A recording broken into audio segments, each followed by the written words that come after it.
The idea of the Ivory Prize really came in 2017 as I was surveying the market and really thinking about where things were going and what was going to be the big next crisis or opportunity or challenge. It made me think back to 2006 when we were one of the early identifiers of what was a housing market that was oversupplied.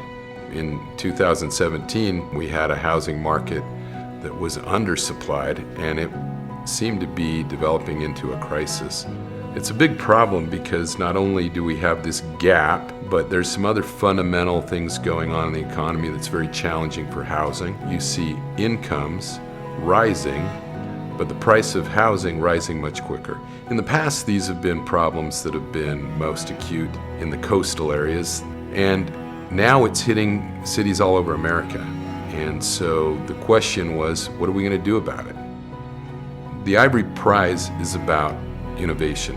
It's about coming up with solutions. So I'm excited because we've been very encouraged in seeing 126 nominees, and there's a lot of really great ideas.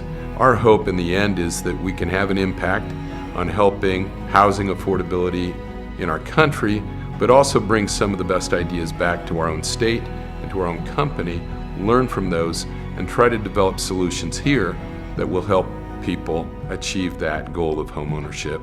We've just got to do things, and focusing on the entrepreneurs, the innovators, and learning from them can teach us all a lot. And sharing those ideas is what the Ivory Prize is all about.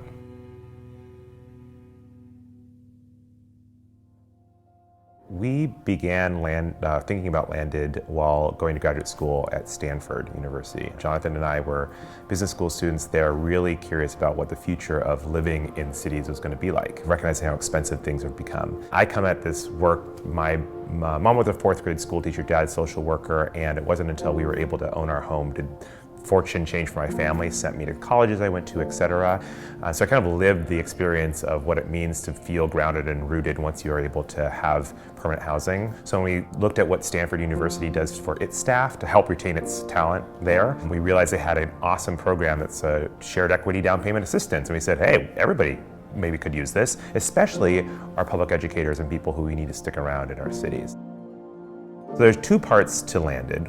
One part is a real estate brokerage that helps individual educators purchase homes, and we partner with real estate agents who actually help our educators buy a home. And then we have funds that we set up alongside outside nonprofit organizations that put money into these funds, and the money is available for down payment assistance. And so that down payment assistance goes into homes, and in the future the home buyer pays back what they got and shares in some of the change in value of the home, either up or down, depending on what happens by the time they sell or refinance their home. My name is Carrie Callahan. We are in Burlingame, California, and I teach a 2-3 combo class. My husband and I have wanted to purchase a home for a long time. We have always said we're 2 years away, we're 2 years away, we're 2 years away, and we've said that for about 8 years. And I was born and raised here. I was born and raised in San Francisco, and we wanted to make our home here.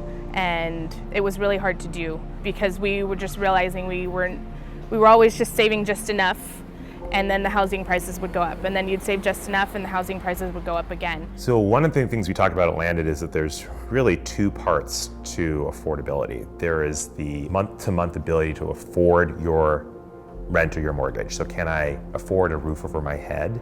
And then there's another question of, can I access ownership? And that's the area that we really work in. So once somebody is in a place where they're kind of have, even if it's a stretch, has their month-to-month costs of housing under control, we try to say, okay, you have the option to be an owner as well for more or less the same cost. And that means a lot for a lot of people. It's kind of, I like to think about it as democratizing who gets to be owners. We wanted to stay where our family is, and our family is here. And you hear from people, oh, you know, move where it's more affordable, and you don't need to pay that much for a house.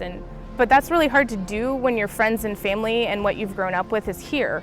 And for us, owning a home meant we could stay here. And we were about a year away from moving about an hour and a half up to Petaluma, and Landed helped us not have to do that. Teachers are some of the hardest working people in the world. They care a lot about their job, but oftentimes, if not all the time, they care about their job because they have this dual sense that each individual person is really, really special, but also as a whole, humanity is really special. And so it means that there's not a better group of people to start our work with than educators who really are such a light for our society.